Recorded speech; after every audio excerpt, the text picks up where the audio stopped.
Yes, indeed, Bitcoin is back. All right, people, it is Tuesday, the 6th of July, 2021. It's 1 o'clock. Welcome to Satoshi's Bitcoin Chart Show. This is the Bitcoin forecast, the strength of the system, the health of the network, where we find out what's up with what is going down. So let's just jump straight into it. Here we go, rock and roll. So starting from left to right, we've got Corecoin, we've got Bcrash, we've got Bitcoin, and then we've got Elementary Cash, which is like Anne-Marie's Fisher Price Cash. What a joke that is. So let's just start off with Corecoin BTC and have Peter McCormack tell us why we call it Corecoin. Bitcoin is so different now from when Satoshi was here. There we go. That's why we call it Corecoin, because it's not Bitcoin. It's a completely different project. Yep, it's a security offerings. It's got no fundamental value whatsoever since the chain of signatures was broken on the 24th of August 2017, which brought it under the centralized control of Blockstream, who are now accountable to nobody because the chain of signatures has been broken. It doesn't matter who Satoshi is anymore. Not to you it doesn't, because Satoshi's got nothing to do with Corecoin, because Corecoin has got nothing to do with Bitcoin. Even if Satoshi came back, I don't think he would just be immediately welcomed as having this God-given right to decide what happens with Bitcoin. I think he would have to earn his right back into the project. Which he would never want to do because it's utterly worthless. We already have Bitcoin. The chain has never stopped. The chain started at the Genesis block and it continues to this very day. The only thing that's changed is the ticker symbol. The protocol and the chain of signatures are still intact on the genuine Bitcoin, which is BSV. Bitcoin is built based on consensus now. What, like it wasn't before? Did you even bother to read the white paper, Pete? Let's have that one more time. Into the project, Bitcoin is built based on consensus now. You're not really sounding too sure to me, Pete. I don't know that I believe you because I don't think that you have a clue. And let me just show you what I was talking about there. Here we go. This is the Genesis block. This is the chain of signatures that has continued. And this is what has happened with the forks. BTC, the ticker symbol, has just simply been socially engineered on a chain that has got nothing to do with Bitcoin. It's Corecoin, same with BCH. So let's have a listen to Tony Vase sounding equally confused about the issues with SegWit. Why do you think BTC is valuable?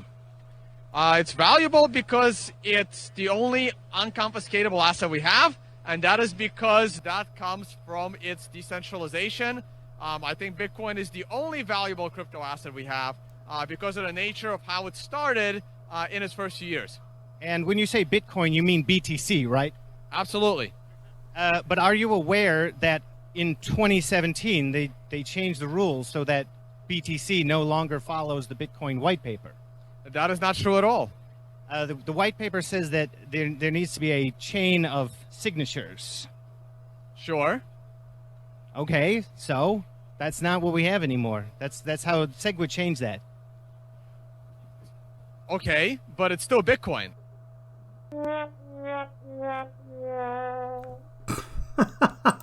Nice one, Tone. Dear, oh dear. Right, so let's have a word with Roger. So, Roger, what can you tell us about your project? And we're going to really spread Bitcoin Crash across the entire country here in Antigua. Yeah, good luck with that, mate. And what do you say to all those multinational companies who say they need a regulatory compliant monetary system in order to conduct billions, if not trillions, of global trade on an annual basis? The ones that say that the blockchains all need to be legally compliant about everything all the time. Just go use your Visa card. Yeah, like that's going to work.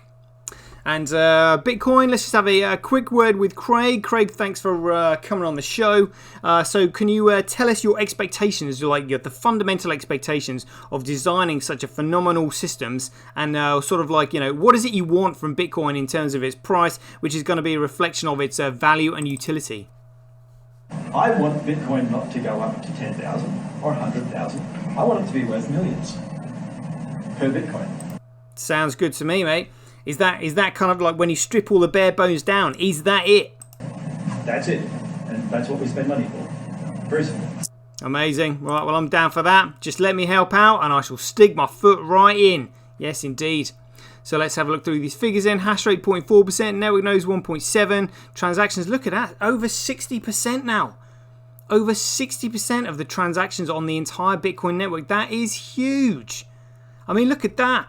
Coolcoin's only got it's less than 30% now. 60% on Bitcoin. Loving this. And look at the block size, 80.3%.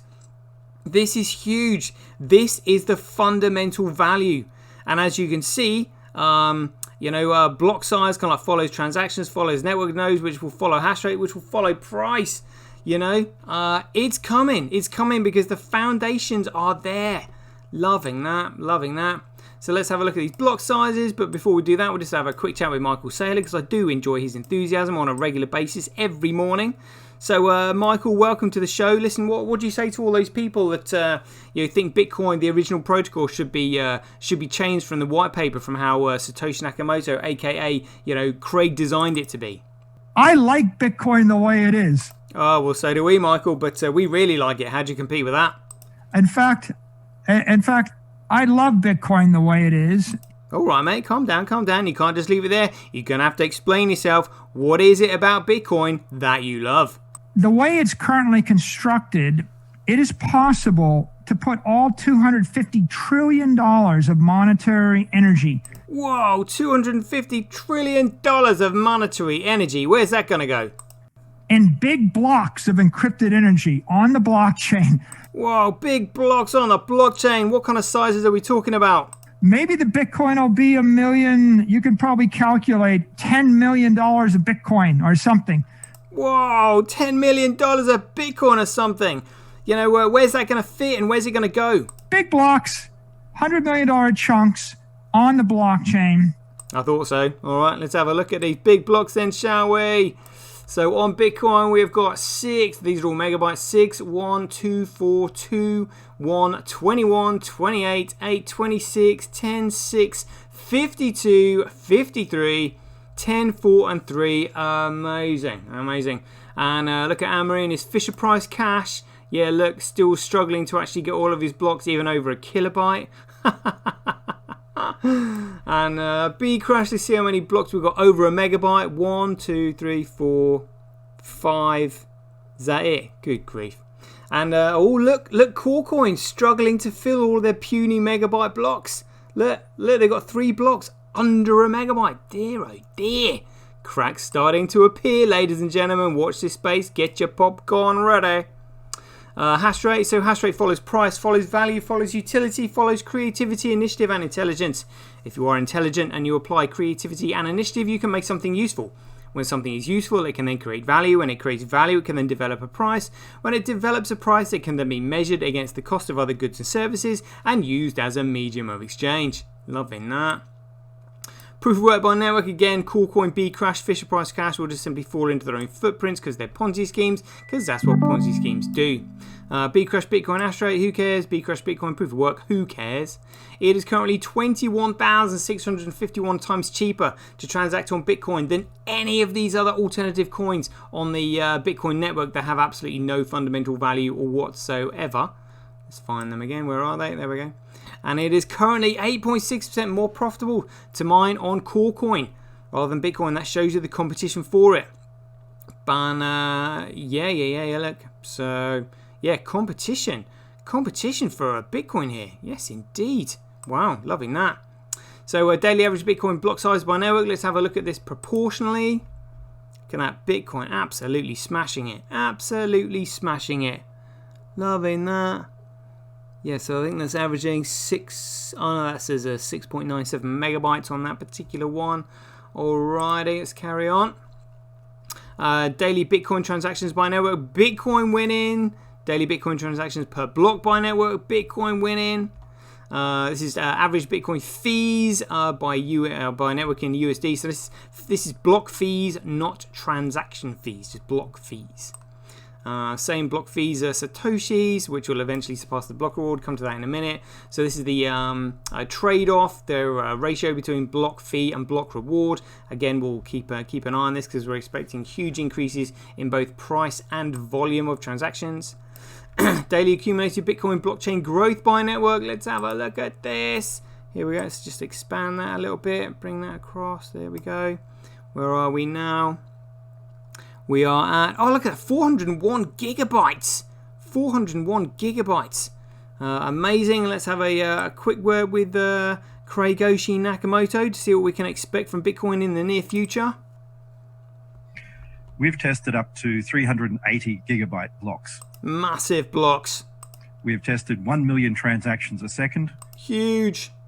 And transaction sizes up to 20 megabytes. Loving that. And let's have the rest of it. Can scale each of those transactions 1,000 times, which effectively means about 1 billion transactions per second, which means we can then have all derivatives, all complex trades. That means high frequency trading. It means everything that happens globally. And all derivatives is estimated to be between 800 trillion and $1 quadrillion market cap. And high frequency trading means trading down to the nanosecond. It can all be done on Bitcoin. It is a phenomenal network. It is the world's first ever commercial internet. The backbone of the new financial system. It is phenomenal. Phenomenal. Alright, and let's just have a look quickly then at see how far ahead we are from CoreCoin. 44.98 gigabytes. Come on. Loving that. Loving that. Alright, let's get into the politics then, see who's mining what. So global hash rate 7 days. Global hash rate, oh come on, coin dance, come on, come to daddy. Here we go.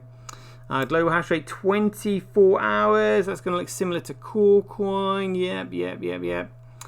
B crash, what an absolute joke. That is a complete waste of time. The protocol has no fundamental value. Same with CoreCoin, but again, I mean, it's got the price to economically sustain the miners currently, but that will change. Oh dear. And this is Bitcoin. Whoa, look at this. Look at this.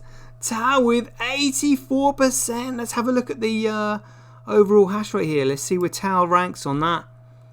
Tau now with 0.3% of the global hash rate. That is huge.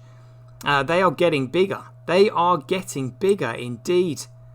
Loving that. Loving that. Are they mining CoreCoin? No, they're not. The Tau tell. Because they know. They know. Hathor just with 5.5%. Good to see SV Pool on there, still holding their ground. Nice to see via BTC being squeezed.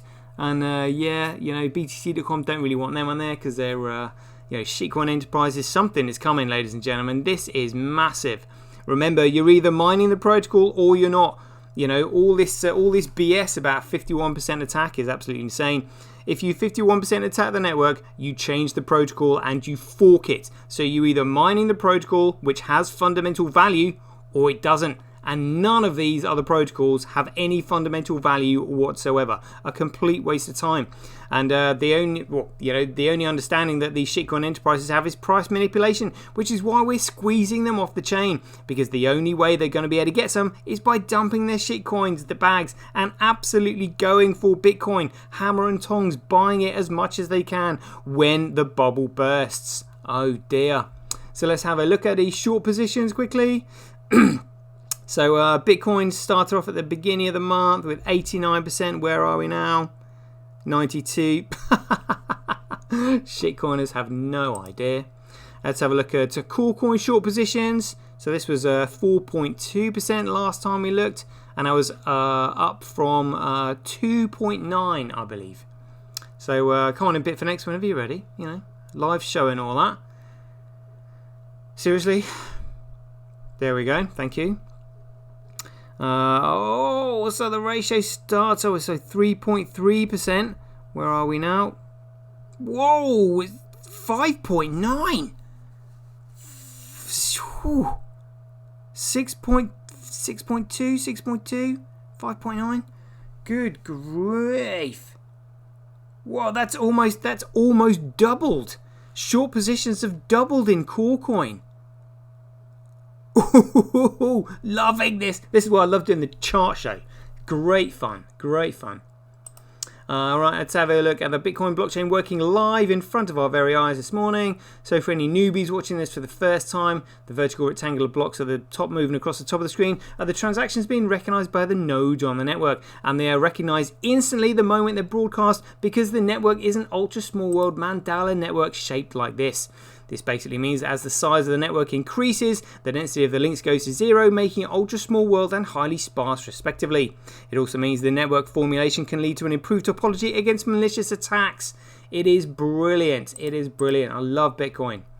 So as soon as the transactions are recognized by more than 50% of the nodes on the network, which is instantly, they're then thrown into the memory pool, which is where they're computed for by the miners and payment processors in order to create a block, put the transaction within a block, and then place the block on the blockchain, which is when they're rewarded with the Coinbase data, otherwise known as the block reward, otherwise known as freshly minted Bitcoin.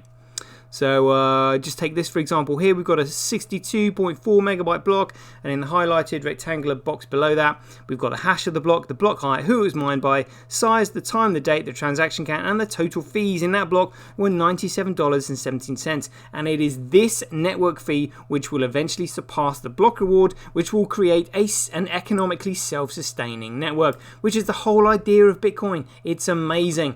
None of this scarcity make number go up. What a load of rubbish that is. Let's have a look at charts quickly before we let Laura Shin explain the significance of block reward and transaction fees. There we go. All right, take the floor, Laura Shin. So, as you mentioned, at a certain point when the block reward stops, there will be a transition where miners will be compensated in transaction fees, not in the block reward. And the current amount that they earn is from fees is about 9% of the block reward. And so we'd have to see transaction fees 11x by roughly 2140, which is when the new Bitcoins will stop being minted. But I just wondered, if we don't see an increase in the amount of transactions that can happen at layer 1, because the number of layer 1 transactions is limited. And right now, I feel like a lot of the scaling is focusing on layer 2. Can transaction fees 11x in that time, or will that require people to pay a lot more per transaction? Over the next couple halving cycles, we should see it start to predominantly be the value that is compensated to the miners in the block reward. If Bitcoin is the world reserve currency that doesn't have a strong security model, like there's not a lot of monetary compensation in the block reward due to transaction fees, well, then its long-term security will be weak. If it is the world reserve currency, there will be very, very many layer 1 transaction fees. Okay, yeah. So it sounds like you think it is possible that the amount in transaction fees will maybe not be enough on layer 1 to replace the block reward when the time comes. Yeah, Dan, how on earth do you expect there to be many, many, many layer 1 transaction fees when layer 1 has been purposely restricted to 1 megabyte blocks? You absolute fool. Ridiculous. Do you honestly think that 7 transactions a second is meant to economically sustain and service all of this lot? What a joke. What a joke. Bitcoin was meant to do millions, if not billions, of transactions, as CSW, aka Satoshi Nakamoto, has said. Yes, indeed. Let's have a look at BitInfo charts. I want to have a look at this morning. Oh, 13. I thought it was going to be bigger. So we've got 60% of the transactions on the Bitcoin network, but only 13% overall. It was 14.4 yesterday. Oh, never mind. Yeah, it's always worth keeping an eye on. But we know that XRP and Ethereum are absolutely fundamentally worthless and useless. So let's have the David Schwartz, the CTO of Ripple Labs, explaining that XRP is fundamentally worthless. The XRP is a digital asset. It's censorship resistant. It's publicly traded. It trades on the XRP ledger. Ripple does not own or control the XRP ledger in any way. Bullshit, bullshit, bullshit. So how did Ripple then get all the XRP that it has? It has about half the supply. So just how did that particular transaction happen? Good question. How did that transaction happen? How did Ripple end up with half the supply of XRP? Care to explain yourself, David? So the way its design works is when the ledger first began operation, the 100 billion XRP, all that will ever exist, were sort of up for grabs. Ah, remind me to go and research the economic theory of being up for grabs. What a joke.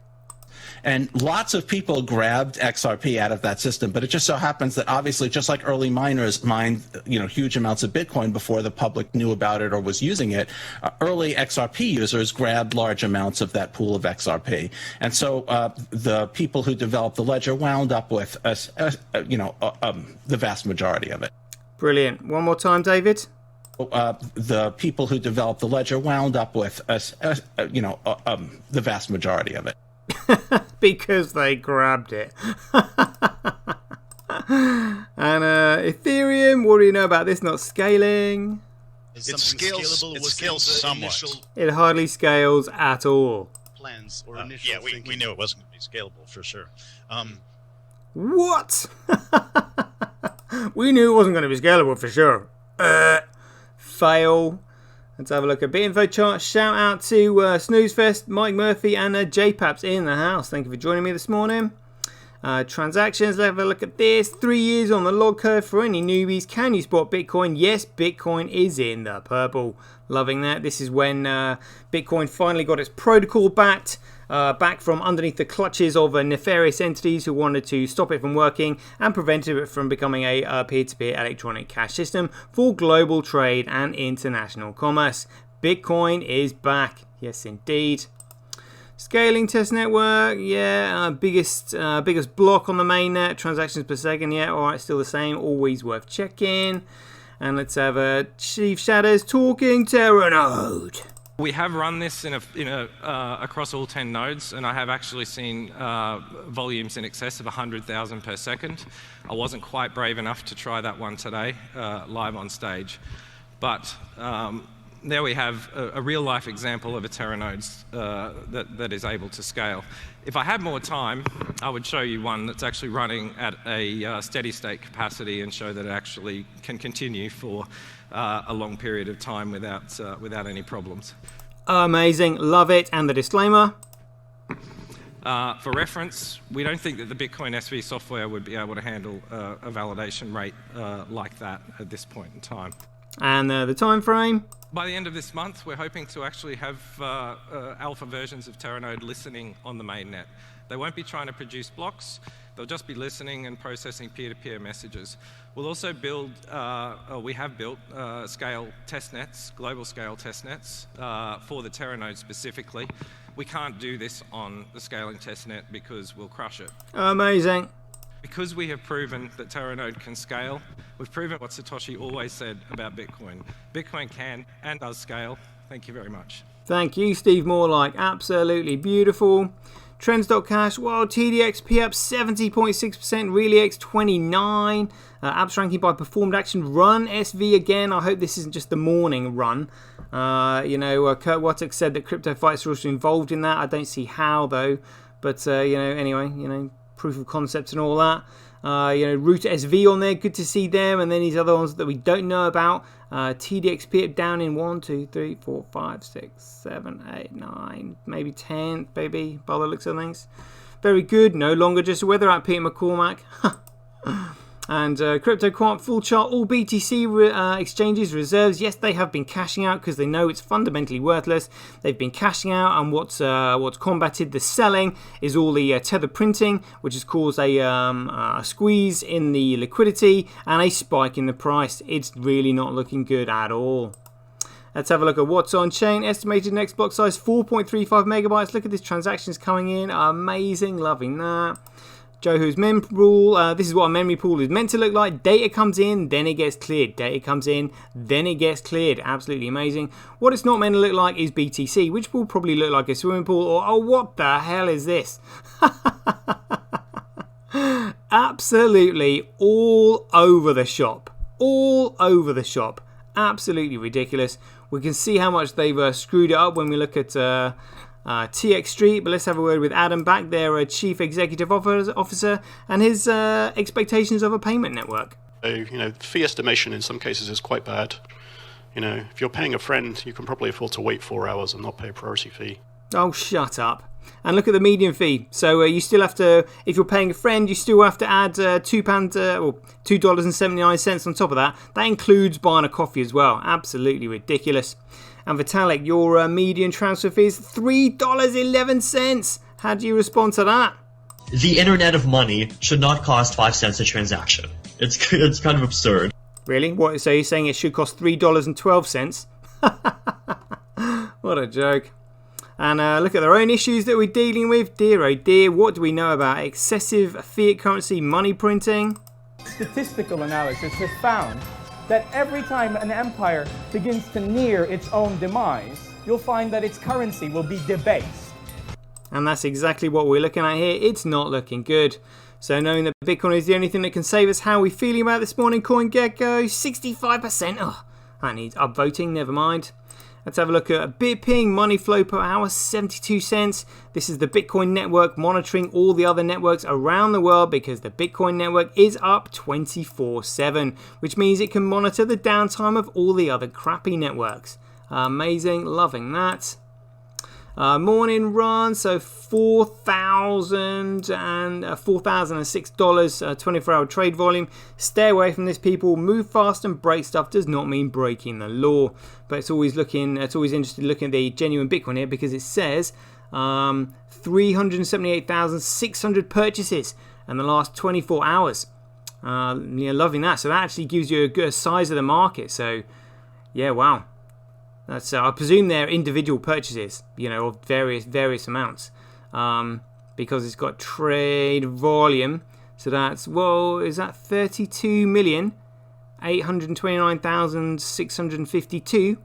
Yeah. So again, various purchases, but yeah, loving that. Never seen that figure before. Well, obviously not seen that figure on any other charts. I quite enjoy looking at that. Interesting. Loving that. Let's have a look at the depth charts. Upsy downsy, would have been a nice little buying opportunity down there. So we've got the depth chart here, 3.8 million asks versus 4.5 million bids. Current price 143. All right, let's check out Bitcoin versus USD. Oh yeah, down we go, a little upseas and all that. All right, let's look at Coolcoin versus USD. Oh, look at that! Look at it slide all the way down. You could draw a little. It looks like a ski jump. Upsy downsies. All right, let's look at Bitcoin versus Coolcoin. Oh, look at that battle royale commencing. Loving that. And let's look at the entire coin crap. Look at this. So Coolcoin up 1.6. Where is Bitcoin? Are we winning? No, not this morning, but sea of green at the moment. All these trading bots. I mean, look at that. The entire market is an absolute joke. They're literally $1.4 trillion market cap, and of that, only 2.7 billion is genuine value. Oh my goodness, is all I can say on that. Jeepers. Let's have a look at YouTube. So 28 new subscribers in the 26 subscribers in the last 28 days. Currently at 584, moving up to 600. And let's have a look at yesterday's chart show because I put XRP in the title. And look at that. Oh, look, 236 views on yesterday's chart show. It was leading the leaderboard here for a while. Let's have a look at this. You look at, it's still at the top. Look at that, number one. Look at that. Would you believe it? Look, XRP crashes and carries the market down. So it's number one in terms of views over a period of 8 hours and 28 minutes. Reel them in. That's hilarious. Let's have a look at Streamanity. So made $1 on yesterday's video. Thank you very much for all those who consistently watch it. I do appreciate that. Currently 291 followers. Loving that. And Twitch. So currently made $103. Try earning that on Twitter. Yeah, good luck with that. And let's have a look at Twitch new signups over a 24-hour period. Here we go. 25, that's alright, better than none, moving in the right direction. Let's have a look at Ruthie's tweet, 964, there we go, 965. Now, and we'll have a look at our man Satoshi, 79,700. Hopefully that'll be 80,000 sooner or later, very soon. Should be way above that by now. And a stablecoin printer, Binance USD, True USD, Binance USD, look at that. Still no tether since the 1st of June. Wow, amazing. No USDC there either. Strange, wow. Right then, peeps, that's 30 minutes. Shout out to Kevin Murphy, JPAP Snooze Fest in the house. Thank you for joining me. So, yeah, we're up to date with figures. Hope you enjoyed the show. Catch you guys later. Get paid for posting your pics on Relica. Download the app now at www.getrelica.com. Get your tweet etched on Twitch, forever on the Bitcoin blockchain. Do it today at www.jointwitch.com. BuyBSV.live, the best place to buy Bitcoin SV online.